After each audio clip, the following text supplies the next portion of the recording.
Hey everyone, and welcome. If you're an Associate Project Manager Apprentice, maybe you're with Kent Business College, then you are in exactly the right place. We are going to break down a skill that is absolutely crucial for your Level 4 apprenticeship, S11, which is all about evaluating an integrated project management plan. I know, it sounds a little technical, but stick with me. By the end of this, you'll know exactly how to develop this skill, how to prove you've got it, and how to totally ace your endpoint assessment. So let's jump right in. Let me introduce you to Jody. Jody is an apprentice, just like you, working as an associate project manager at a company called IBIS Stores. Her manager, Riddle, has just given her a brand new objective for her apprenticeship portfolio. And yep, you guessed it, it's a big one. She's got to master skill S11 to pass her program. And this is pretty much Jody's first reaction. Evaluate an integrated project management plan? It just sounds like a mouthful, and it can feel pretty overwhelming at first. If you've ever looked at one of your objectives and thought, what on earth does that even mean? Trust me, you are not alone. It trips up a lot of apprentices, but it's a hurdle we are going to clear together starting right now. Okay, so Jody's feeling a bit stuck. And what does she do? She does what every smart apprentice does. She goes to her mentor for help. Her mentor's name is Adam, and he has this amazing knack for making really complicated stuff feel super simple. He's about to share an analogy that's going to completely change how Jody, and you, think about project plans. But first, let's just get the official textbook definition out of the way. An integrated plan is basically one where all the different pieces, the scope, the budget, the timeline, the resources, are all linked up and working together in harmony. The big idea here is that if you change one part, it affects everything else. So your job with Skill S11 is to be the person who checks that all those interconnected parts are actually set up to succeed. And here it is, Adam's brilliant analogy. He tells Jody, look, evaluating a project plan is just like a mechanic doing a full check on a car before a long road trip. It makes perfect sense, right? You would never set off on a huge journey without checking the tires, making sure you have enough fuel, and listening to the engine. Well, the exact same logic applies to any project. You've got to check the plan before you hit the road. And this is where it all just clicks into place. Think about it. Your scope and timeline. That's your car's GPS. Is the route it's planned even realistic? Your budget? That's your fuel gauge. Do we have enough gas to actually get where we're going? Your resources, your team, that's the tire pressure. Are we equipped for this journey?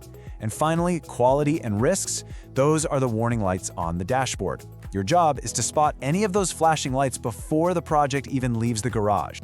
So, armed with this really powerful analogy, Adam gives Jody a super clear 6-step guide to actually performing that check. This is her game plan, her roadmap to not just understanding S11, but really mastering it. Let's walk through these steps. It's a really logical flow, right?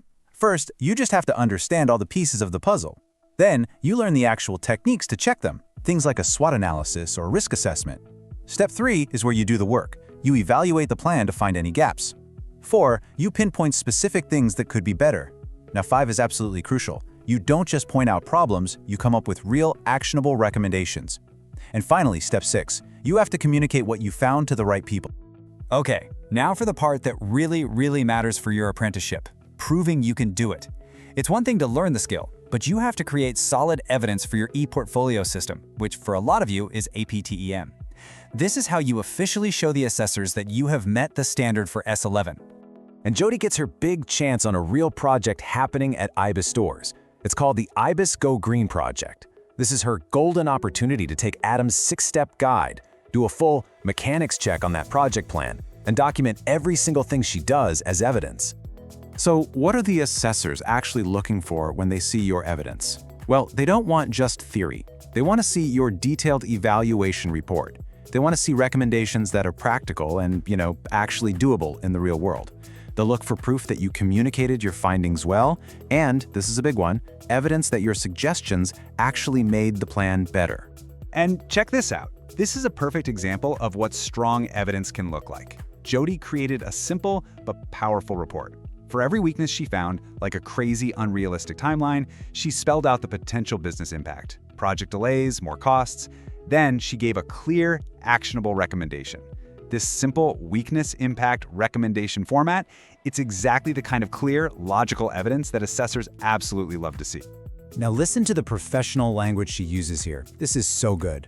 Jody doesn't just say, we need more people. She links her recommendation directly to business results.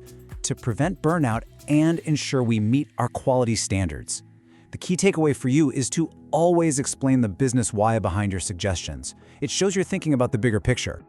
So Jody has created some fantastic portfolio evidence, but her journey isn't quite over yet. Now she has to get ready for the big one, her endpoint assessment, the EPA. This is the final stage, and it includes a formal interview about her skills. So her coach, Olivia, steps in to get her prepped and ready. Olivia's whole job is to help Jody take her hands-on experience from the Go Green project and turn it into confident, well-structured interview answers that prove she's competent in skill S11. Olivia starts with a classic EPA interview question. Seriously, you are almost guaranteed to face a version of this. The assessor wants you to tell them a story about a time you actually used this skill. The trick is to answer it clearly and concisely without rambling. And there is a perfect technique for this. And that technique is the STAR method. It is your absolute best friend in any competency-based interview. It gives your answer a perfect, logical structure. You start with the situation, then describe your specific task, you explain the action you took, and you finish with the result. Following this structure turns your experience into a short, powerful, and impressive story. Okay, now here's a tougher question Olivia throws at her. This one goes a little deeper. It's not just about what you recommended, but how you made sure it was a good recommendation. This question is designed to test your critical thinking skills. And here is a fantastic framework for your answer. You make recommendations actionable by 1. Making sure they line up with the project's main goals. 2. You have to consider all the real-world limits like time, money, and people. 3, and this is so important, you talk about them with stakeholders to see if they're even possible. And finally, you provide super clear, specific next steps. No vague ideas allowed. So there we have it. We followed Jody's whole journey.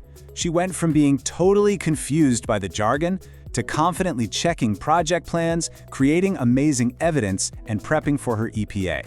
She is ready. And you know what? Now you are too. Just look at that transformation. It all started with that simple mechanics check analogy. It gave Jody a way to understand the skill, to apply it, and then to talk about it with real confidence.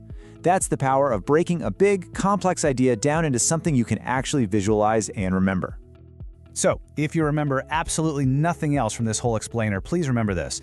Mastering skill S11 really comes down to delivering 3 key things: a thorough evaluation, a smart recommendation, and clear communication. If you can show evidence of those 3 things, you've nailed this skill. And now, it is over to you. Using that mechanics analogy, I want you to think about a project you're working on right now. What's the very first warning light on your project's dashboard that you're going to check? Thanks so much for watching.